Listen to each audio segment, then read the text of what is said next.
CP के आश्वासन पर नहीं माने वकील। जिला कोर्ट में बार एसोसिएशन का कलम बंद आंदोलन, 1500 वकीलों के शामिल होने का दावा। एक प्रॉपर्टी के सिविल मैटर में जिला वकील संघ के सदस्य एडवोकेट वासुसेन देशमुख को आरोपी बनाकर ढेर सारी धाराएं लगा देने से नाराज वकीलों ने आज पूरे दिन कलम बंद आंदोलन किया। इस आंदोलन में बार एसोसिएशन के सभी 1500 सदस्यों के सहभागी होने का दावा किया गया है। वकील संघ के प्रमुख जिला व सत्र न्यायाधीश मोहन देशपांडे को अग्रिम निवेदन कर देने की जानकारी एडवोकेट उमेश इंगले ने दैनिक अमरावती मंडल को दोपहर में दी। इस मामले में पुलिस अधिकारी पर कार्रवाई की मांग की गई है। उमेश इंगले ने दैनिक अमरावती मंडल को बताया कि पुलिस आयुक्त से उस अधिकारी पर तत्काल कार्रवाई की मांग की गई थी। एडवोकेट वासुसेन देशमुख के विरुद्ध शिकायत मिलने पर बगैर तहकीकात किए गुनाह दाखिल कर लिया और उनको आरोपी बना दिया, जबकि वासुसेन देशमुख ने अपने पास आकर पक्षकार का नियमानुसार जाहिर नोटिस देने और उसका जवाब देने का काम इस मामले में किया था। एडवोकेट इंगले ने बताया कि आज दोपहर 2 बजे तक संबंधित पुलिस अधिकारियों पर कार्रवाई की सूचना नहीं आने पर आंदोलन तेज किया जा सकता है। अचानक हुए आंदोलन से कोर्ट ठप्प पड़ा दिखाई दिया। जिला वकील संघ ने अपने साथी अधिवक्ता पर कार्रवाई के विरोध में सोमवार के बाद आज मंगलवार को कलम बंद आंदोलन किया, जिससे कोर्ट का कामकाज प्रभावित होने का दावा किया गया और शहर के भी सैकड़ों पक्षकार तारीख पर आए थे, उन्हें अगली तारीख देकर लौटाना पड़ा।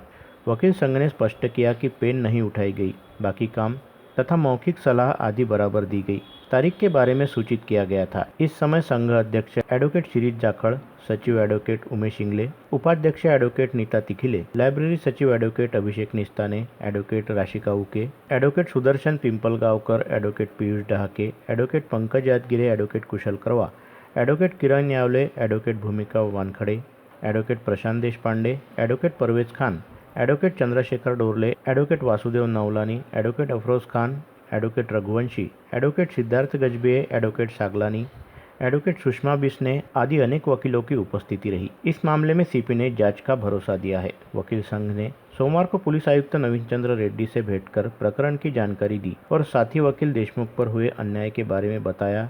तब सीपी रेड्डी ने उन्हें एसीपी के माध्यम से मामले की जाँच करवाने का भरोसा दिलाया और उचित कार्रवाई करने की बात भी कही। वकील संघ ने पुलिस आयुक्त को दिए गए निवेदन में पूरे प्रकरण की विस्तृत जानकारी देते हुए सिटी कोतवाली में एडवोकेट देशमुख पर धारा 420, 465, 467, 468, 471 और 120 ब लगाने पर सवाल उठाए थे। संबंधित जांच अधिकारी पर कार्रवाई करने के लिए वकील संघ अड़ा है। पहला पार्ट तो मोर्चा, ये शब्द आप निकाल दीजिए, क्योंकि वो मोर्चा नहीं था, एक रिप्रेजेंटेशन या डेलीगेशन बोलिए कि जो पुलिस वालों की तरफ से बिना कोई माहिती, जानकारी लिए या चौकसी किए हुए एक वकील साहब पर गुनाह रजिस्टर किया गया, वो भी 420 जैसा गुनाह रजिस्टर किया गया। जबकि प्रोसीजर ऐसी है कि 420 का यदि मैटर है, 420 का यदि मैटर है तो 420 के मैटर में पहले इंक्वायरी करनी चाहिए। ऐसी परिस्थिति में ठीक है, आपने 10 लोगों को स्पॉट पे पकड़ लिया, आपको कोई ना कोई ऑफेंस रजिस्टर करना था, वहाँ तक के ठीक है।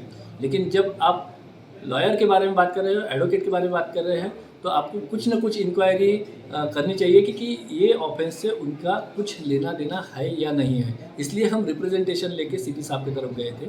सीपी साहब ने भी इस चीज़ पे अचरज जाहिर किया कि भाई आनंद फानन इतना ऑफेंस रजिस्टर करने का क्या ज़रूरत थी।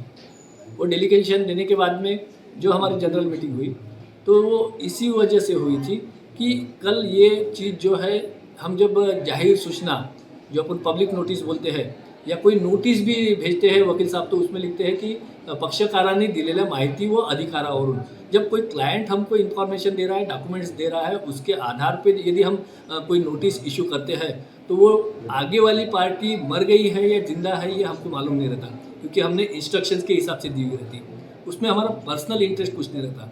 तो ऐसी परिस्थिति में इस प्रकार की यदि आनंद फानन कोई अपराध दर्ज होते होंगे वही वकील लोगों पे, तो यहाँ पे काम करना मुश्किल हो जाएगा और कोई वकील किसी भी इनोसेंट पर्सन के लिए भी आगे नहीं आएगा, क्योंकि यदि वो इनोसेंट पर्सन को बचाने के लिए भी यदि आगे आता है और इस प्रकार की यदि कुछ गुने होते हैं तो वो हमारे वकालत पे ही नहीं, वो व्यक्ति पे भी एक ये हो जाएगा, कठिन हो जाएगा उनको काम करना। तो ये आपकी अभी मांगेंगे, कल आपने जो निवेदन दिया, हमारा जो मांग है वो मांग इस प्रकार का है कि भाई जो ऑफिसर है, जो ऑफिसर ने इस परिस्थिति में बिना कोई माहिती लिए, कोई जानकारी लिए, ना लीगल एडवाइज़र का कोई जो इनके लीगल एडवाइज़र रहते हैं उनका ओपिनियन लिए, आनंद फानन में जो ऑफेंस रजिस्टर किया हुआ है, तो उसके पीछे क्या परिस्थितियां हैं और क्यों किया गया, ये सारी चीज़ें जो है वो शक के दायरे में आ रही है।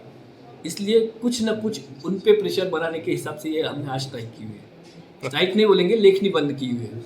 वीडियो को लाइक करें, शेयर करें, मंडल न्यूज़ के यूट्यूब चैनल को सब्सक्राइब करें तथा फेसबुक पेज को फॉलो करें।